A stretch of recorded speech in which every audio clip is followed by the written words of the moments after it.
ناظرین اعوذ السلام باللہ علیکم من ورحمۃ اللہ الشیطان وبرکاتہ. الرجیم. میں محمد خالد حبیب. بسم جیسے کہ اللہ منصورات من ادب الرحمن العرب کے سبق امام شافعی رحمہ اللہ والے سبق کا ترجمہ مکمل ہو چکا ہے، اور آج انشاءاللہ ان اشعار کا ترجمہ ہوگا جن اشعار کو فرزدق نے علی زین العابدین کے متعلق کہا تھا. تو میں مناسب سمجھتا ہوں کہ ان اشعار کا خلاصہ پیش کر دوں ترجمے سے پہلے. تو اس کا خلاصہ اور اس کا پس منظر کچھ یوں ہے کہ اموی خلیفہ عبد الملک بن مروان کا دور حکومت تھا، اور حج کے موسم میں لوگ بیت اللہ کی زیارت اور بیت اللہ کا طواف کرنے کے لیے حاضر ہوتے تھے. حج کے موسم میں ہزاروں بندگان خدا حج بیت اللہ کی سعادت حاصل کرنے کے لیے دور دور سے آتے تھے. صحن کعبہ میں ازدحام یعنی بھیڑ کا یہ عالم تھا کہ پیر رکھنے کو جگہ نہیں ملتی تھی. اور اس حج کی ایک خاص بات یہ بھی تھی کہ اس سال یعنی جس سال علی زین العابدین حج میں شریک تھے، اسی سال خلیفۃ المسلمین کا بیٹا اور ولی عہد ہشام بن عبد الملک بھی ملک شام سے سفر کر کے حج بیت اللہ کے لیے آیا تھا. اس کے ساتھ اراکین سلطنت اور تمام دیگر لوگ تھے، اور اس کے بہت سے شامی دوست بھی تھے. اس حج میں عہد اموی کا مشہور شاعر ابو فراس، جس کو فرزدق کہتے ہیں، فرزدق بالکل مشہور ہے، فرزدق شاعر، فرزدق تمیمی بھی شریک تھا اور آیا تھا اس حج میں. ہشام بن عبد الملک حجر اسود کا بوسہ لینے کے لیے آگے بڑھا. شاید اس کے ذہن میں یہ بات ہوگی کہ ولی عہدی دنیاوی کر و فر اور شان و شوکت دیکھ کر لوگ اس کے سامنے سے ہٹ جائیں گے کہ وہ ولی عہد ہے اور جا رہا ہے، تو لوگ کنارے ہو جائیں گے. بھیڑ بہت زیادہ تھی، یہ اس کے گمان میں تھا، اور اس نے یہ سوچا کہ وہ بآسانی جو ہے حجر اسود کا بوسہ لے لے گا. لیکن لوگوں نے ہشام اور اس کے لاؤ لشکر کو کوئی اہمیت ہی نہیں دی. کچھ دیر بھیڑ میں دھکے کھانے کے بعد ہشام نے حجر اسود کو بوسہ دینے کا ارادہ ترک کر دیا، چھوڑ دیا، اور مطاف کے ایک کنارے پر آ کر کھڑا ہو گیا. اسی درمیان جب ہشام بن عبد الملک کو یہ معلوم ہوا کہ اتنی بھیڑ ہے اور مجھے وہاں تک نہیں پہنچنے دیا جائے گا، یا میں نہیں پہنچ پاؤں گا، اتنی زیادہ بھیڑ ہے، کوئی ہٹ بھی نہیں رہا جبکہ میں ولی عہد ہوں، تو وہ ایک کنارے پر کھڑا ہو گیا. اسی درمیان گلستان نبوت کے گل سرسبد، خانوادہ شیر خدا کے چشم و چراغ، خاتون جنت کے لخت جگر، علی رضی اللہ عنہ کے صاحبزادے امام زین العابدین علی بن حسین رضی اللہ تعالی عنہ صحن کعبہ میں داخل ہوئے. جیسے ہی لوگوں کی نظر امام زین العابدین رضی اللہ عنہ کے چہرے انور پر پڑی، بھیڑ کی کایا پلٹ گئی، یعنی بھیڑ بالکل ختم ہو گئی. جیسے ہی لوگوں نے امام زین العابدین کو دیکھا، لوگ کنارے ہونے لگے اور راستہ دینے لگے. اور یہیں پر ولی عہد ہشام بن عبد الملک تھا، اس کو راستہ نہیں دے رہے تھے لوگ، اس کو عزت ہی نہیں کر رہے تھے. لیکن امام زین العابدین کو لوگوں نے جب دیکھا تو راستہ دینے لگے، کنارے ہٹنے لگے، اور امام زین العابدین رضی اللہ عنہ نے پورے اطمینان کے ساتھ حجر اسود کے پاس پہنچے اور اس کو بوسہ دے کر طواف کا آغاز کیا. دوران طواف آپ جس طرف بھی گزرتے لوگ ادب و احترام سے ایک طرف ہٹ جاتے. ہشام کے ساتھ جو لوگ شام سے آئے تھے ان کے لیے یہ بڑا حیرت انگیز نظارہ تھا، کیونکہ ولی عہد ہشام بن عبد الملک کو لوگ راستہ نہیں دے رہے تھے، اور جو یہ شامی اس کے دوست تھے ہشام بن عبد الملک کے، لوگ بہت ہی حیرت انگیزی کے ساتھ دیکھ رہے تھے، کیونکہ وہ کچھ دیر پہلے مملکت بنو امیہ کے ولی عہد کی قدر و منزلت دیکھ ہی چکے تھے. انہی میں سے کسی شخص نے ہشام سے پوچھا کہ یہ کون ہے، یعنی امام زین العابدین کے بارے میں پوچھا، یہ کون ہے؟ یہ جو شامی دوست تھے ہشام کے ساتھ میں، ان سے کسی نے پوچھا کہ یہ کون ہے.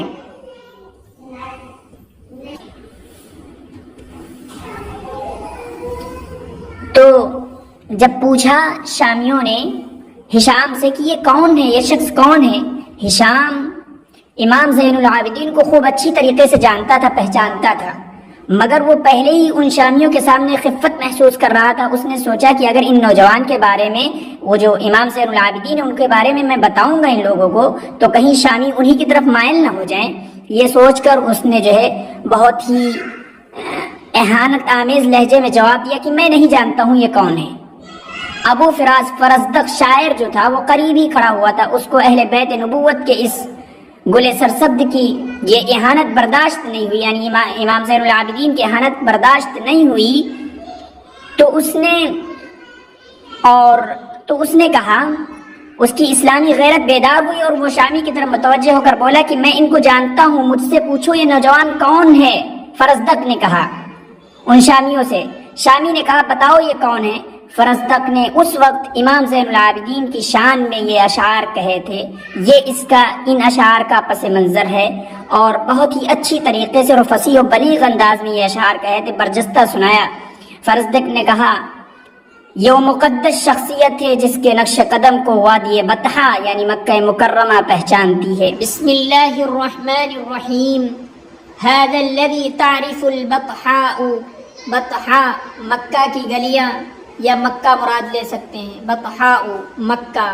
وطأ یطأ وطئا روندنا چلنا، وطأ یطأ وطئا روندنا چلنا۔ هذا الذي تعرف البطحاء وطأته، یہ وہ ذات ہے کہ مکہ کی گلیاں یا مکہ اس کے چلنے کی آواز کو جانتا ہے۔ والبیت یعرفه والحل والحرم، اور کعبۃ اللہ بھی اس کو جانتا ہے، اور پہاڑی بھی اور حرم پاک بھی اس کو جانتا ہے۔ حل پہاڑی، والبیت اور کعبۃ اللہ، یعرفه اس کو جانتا ہے، والحل اور پہاڑی بھی جانتی ہے، والحرم اور حرم پاک بھی اس کو پہچانتا ہے۔ هذا الذي تعرف البطحاء وطأته والبيت يعرفه والحل والحرم، یہ تو لفظی ترجمہ ہوا تھا، محاوری ترجمہ اس طرح بھی کر سکتے ہیں، یہ وہ عظیم ہستی ہے کہ بطحا بھی ان کی آمد کو جانتا ہے یعنی مکہ، اور کعبۃ اللہ بھی اور حل و حرم بھی اسے پہچانتے ہیں۔ هذا ابن خیر عباد اللہ کلہم، هذا التقی النقی الطاہر العلم، هذا ابن خیر عباد اللہ کلہم، یہ اللہ کے تمام بندوں میں سب سے بہتر شخص کا بیٹا ہے۔ هذا ابن خیر عباد اللہ کلہم، تمام کے تمام، یہ اللہ کے تمام بندوں میں سب سے بہتر شخص کا بیٹا ہے۔ هذا التقی النقی الطاہر العلم، تقی پرہیزگار، نقی صاف ستھرا، طاہر پاکیزہ، العلم علم کی جمع ہے اعلام، جھنڈا، پہاڑ، تو جس طرح پہاڑ بلند ہوتا ہے اسی طرح جھنڈا بھی بلند ہوتا ہے، دور سے دکھائی دیتا ہے، تو علم کی جمع اعلام، جھنڈا بھی یہاں ترجمہ کر سکتے ہیں اور یہاں سردار کا بھی ترجمہ کر سکتے ہیں، اور دونوں انشاءاللہ ہم ترجمہ کر کے بھی بتاتے ہیں کیسے۔ هذا ابن خیر عباد اللہ کلہم، یہ اللہ کے تمام بندوں میں سب سے بہتر شخص کا بیٹا ہے۔ هذا التقی النقی الطاہر العلم، یہ پرہیزگار، صاف ستھرے اور پاکیزہ ہیں، پاکیزہ ہیں، العلم اور جھنڈے کی طرح ہیں۔ دوسرا ترجمہ اس طرح کر سکتے ہیں، هذا التقی النقی الطاہر العلم، یہ پرہیزگار، صاف ستھرے، پاک باز، الطاہر پاک باز، العلم اور سردار قوم ہیں۔ اذا رأته قریش قال قائلها، جب قریش ان کو دیکھتے ہیں، قال قائلها تو ان میں سے ایک کہنے والا یہ کہتا ہے، الى مکارم هذا ينتهي الکرم، اس کے کارناموں تک ساری شرافت ختم ہو جاتی ہے۔ الى مکارم هذا، اس کے کارناموں تک، مکرمتن کی جمع ہے مکارم، کارنامہ، اس کے کارناموں تک، ینتہی الکرم، ساری اور تمام کی تمام شرافتیں ختم ہو جاتی ہیں، یعنی بالکل اعلیٰ درجے کا یہ کارناموں والا شخص اور عزت و شرافت والا شخص ہے. الى مکارم هذا ينتهي الکرم، ان کے کارناموں پر تمام کی تمام شرافتوں کی انتہا ہے. ينمی الى ذروة العز التي قصرت عن نیلها عرب الاسلام والعجم. عرب الاسلام والعجم، اسلام فاعل عجم بھی فاعل. عن نیلها عرب الاسلام والعجم. نما ینمی نمین، نسبت کرنا، تعلق جوڑنا. اسی طریقے سے ذروتن کی جمع ہے ذرا، چوٹی. قصر یقصر قصرا، عن صلے کے ساتھ میں ناکام ہونا، قاصر رہنا. قصر یقصر قصرا، عن صلے کے ساتھ میں ناکام ہونا، قاصر رہنا. نیل، حاصل کرنا، پانا. عرب، عرب کی جمع ہے عرب، عرب. تو ینمی الى ذروة العز التي قصرت، اس کا نسب عزت کی اس چوٹی سے مل جاتا ہے. ینمی الى ذروة العز، عزن کے معنی عزت. ینمی الى ذروة العز، اس کا حسب و نسب عزت کی اس چوٹی سے مل جاتا ہے. التي قصرت عن نیلها عرب الاسلام والعجم، جس کو حاصل کرنے سے اسلام کے عرب اور عجم کے لوگ ناکام رہے، قاصر رہے. اسلام کے عرب یعنی اسلام میں جو لوگ عرب میں پیدا ہوئے اسلام کو ماننے والے، اور جو عجم میں پیدا ہوئے اسلام کو مانتے ہوئے، وہ سب کے سب قاصر رہے. ایسی عزت کی چوٹی سے وہ نسبت رکھتا ہے جس کو حاصل کرنے سے عرب و عجم سب قاصر رہے. دوسرا ترجمہ اس طرح کر سکتے ہیں، ینمی الی ذروۃ العز التي قصرت، عزت کی اس بلندی کی چوٹی پر وہ فائز ہیں. التي قصرت عن نیلها، جس کو حاصل کرنے سے عرب الاسلام والعجم، عرب و عجم کے اہل اسلام قاصر رہے. یکاد یمسکه عرفان راحته رکن الحطیم اذا ما جاء یستلم. یکاد قریب ہونا، امسک یمسک امساکن روک لینا، پکڑ لینا. راحت، راحت ہتھیلی. عرفان مراد ہے ہتھیلی کا اندرونی حصہ. عرفان، عرفان سے مراد ہے ہتھیلی کا اندرونی حصہ. راحت، راحت ہتھیلی. امسک روک لینا، پکڑ لینا. استلم چومنا، چھونا. رکن حتیم یہ رکن ہے ایک. یکاد یمسکہ عرفان راحتہ، قریب ہوتا ہے کہ اس کی ہتھیلی کے اندرونی حصے کو پکڑ لے. عرفان راحتہ، اس کے اندرونی، اس کے ہتھیلی کے اندرونی حصے کو پکڑ لے. رکن الحتیم، رکن حتیم. قریب ہوتا ہے کہ رکن حتیم اس کے ہتھیلی کے اندرونی حصے کو پکڑ لے. اذا ما جاء یستلم، جب وہ حجر اسود کو چومنے آئے، استلام کرنے آئے. یعنی اتنا عزت، باعزت اور مکرم شخص کی ہے کہ در و دیوار بھی اس کو پکڑ سکتے ہیں.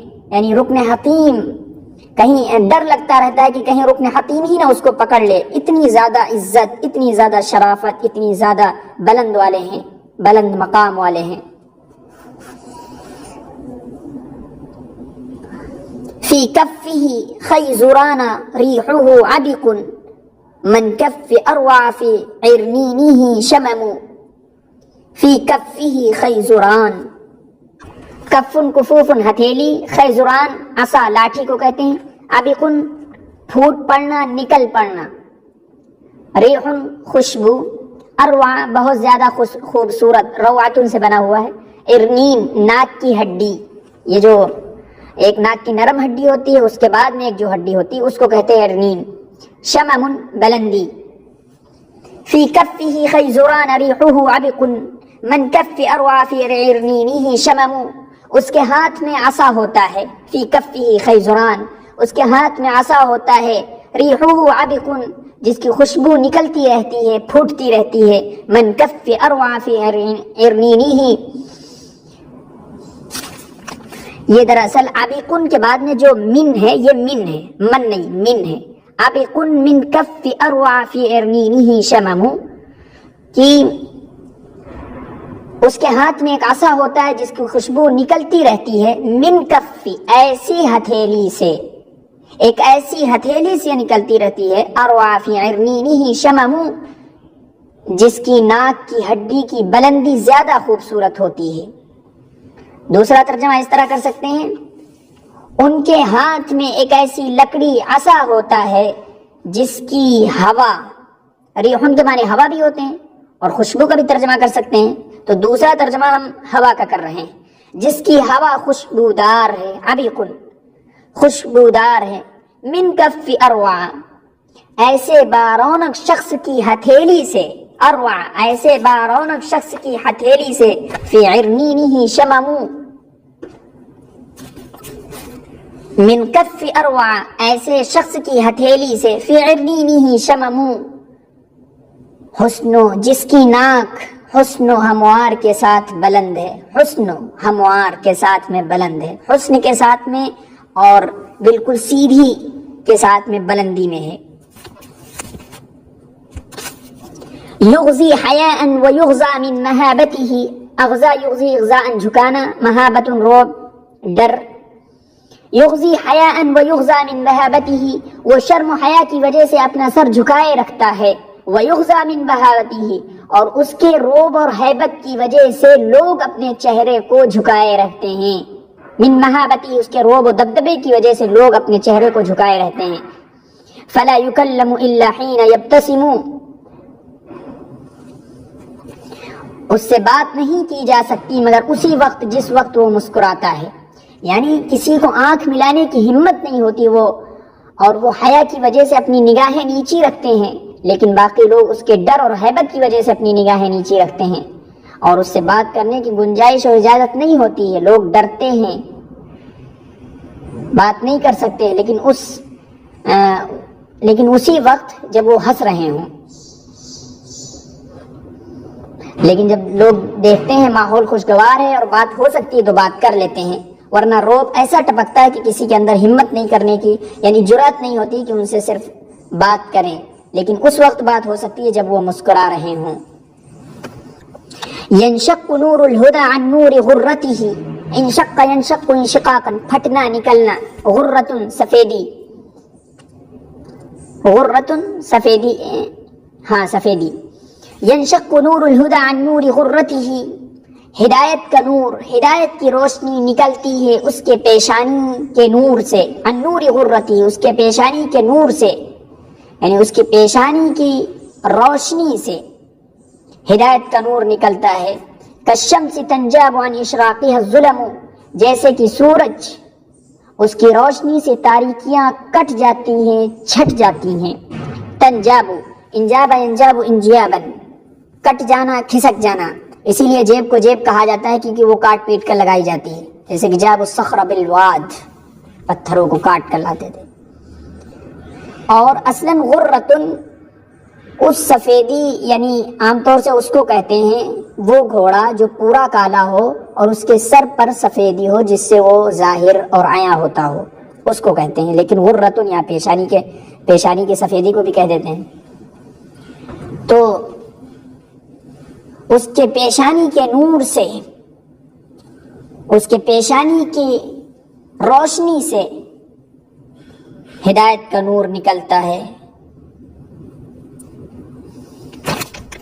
اس لیے کہ یہ شخصیت ایسی ہے جہاں پر بھی جاتا ہے، یہ شخص جہاں پر بھی جاتا ہے وہاں تاریکیاں چھٹ جاتی ہیں، بے دینی دور ہو جاتی ہے، دین پھیلنے لگتا ہے، یعنی ان کی پیشانی نور سے، ان کی پیشانی کے نور سے نور ہدایت پھوٹتا ہے۔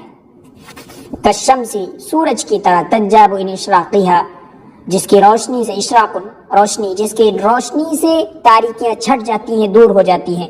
منشقۃ من رسول اللہ نبعتہ طابت عناصرہ والخیم والشیم، منشقۃ، نکلی ہوئی، نبعۃ، اصل یعنی نسب نامہ،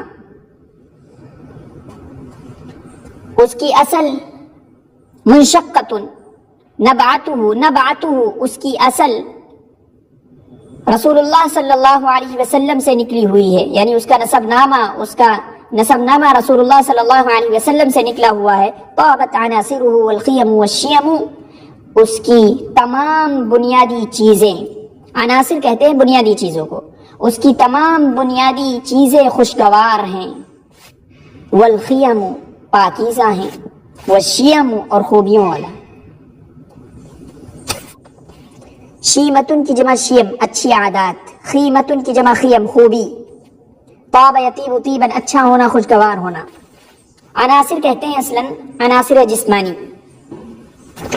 بنیادی چیز کو، تو اس کا نسب نامہ رسول اللہ صلی اللہ علیہ وسلم سے نکلتا ہے، طابت عناصرہ، اس کی تمام بنیادی چیزیں یعنی عناصر جسمانیہ خوشگوار ہیں، پاکیزہ ہیں، والخیم اور وہ خوبیوں والا ہے، والشیم اور اچھی عادتوں والا ہے، یعنی اس کی بنیاد ہی جب اچھی ہے، اس کا خمیر ہی اتنا پاکیزہ ہے کہ ساری خصلتیں، ساری عادتیں بہت زیادہ ان کے اندر پائی جاتی ہیں۔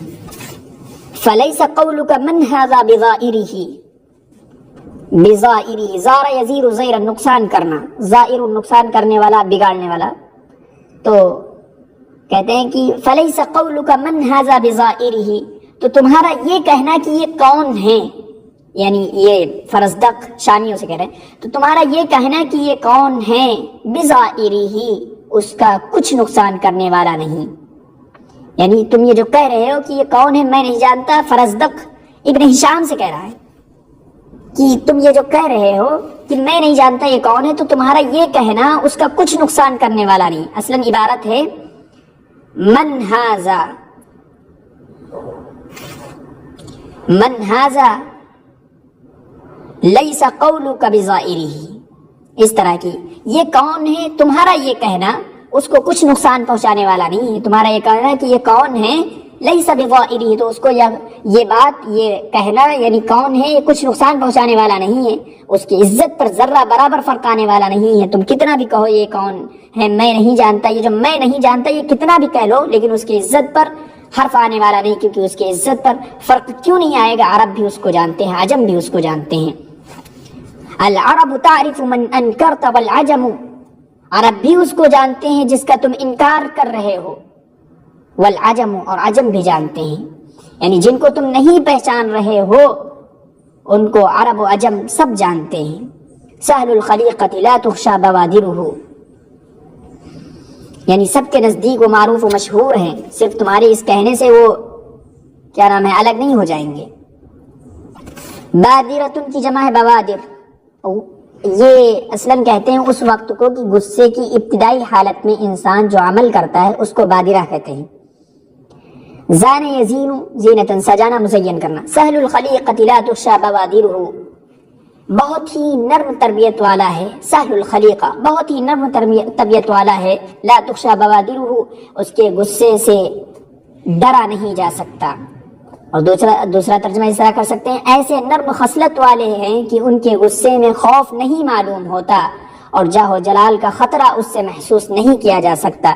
یزینہ اثنان حسن الخلق والشیم، دو ہی چیزیں تو اس کو سجائے ہیں، اس کو زینت بخشے ہیں، حسن الخلق والشیم، ایک اچھے اخلاق، اچھے عادات، اچھے اخلاق، والشیم اور اچھی عادتیں، والشیم اور طبیعت کی خوبیاں۔ ما قال لا قط الا فی تشہدہ، اس نے کبھی لا نہیں کہا، اس نے کبھی لا کہا ہی نہیں، یعنی لا وہ جانتا ہی نہیں لا ہوتا کیا ہے، الا فی تشہدہ، سوائے اپنے تشہد میں، یعنی اشہد ان لا الہ الا اللہ میں جو اللہ ہے اس میں صرف لا کہا ہے، کوئی فقیر آ جائے اسے لا نہیں کہا، وہ لا جانتا ہی نہیں ہے۔ لولا التشہد کانت لاؤہ نعم، اگر تشہد کا وجود نہ ہو تو اگر تشہد کا وجود نہ ہوتا، کانت لاؤہ تو اس کا لا بھی نام ہوتا، لولا التشہد، اگر تشہد نہ ہوتا، کانت لاؤہ تو اس کا لا بھی یعنی تشہد کا لا بھی نام ہوتا، یعنی وہ لا جانتے ہی نہیں لا کس کو کہتے ہیں، لا ہوتا کیا ہے۔ تو اشہد ان لا الہ میں جو لا ہے یہ نفی کر رہا ہے، تمام معبودان باطلہ کی نفی کر رہا ہے۔ اشہد ان لا الہ الا اللہ، صرف ایک اللہ ہے، کوئی نہیں ہے، تمام معبودان باطلہ سب باطل ہیں، سب جھوٹے ہیں، کوئی نہیں ہے، ایسی نفی ہے جو اللہ کے واحد ہونے پر دلالت کر رہی، تو وہاں پر وہ لا کہتے تھے، باقی انہوں نے کبھی لا نہیں کہا۔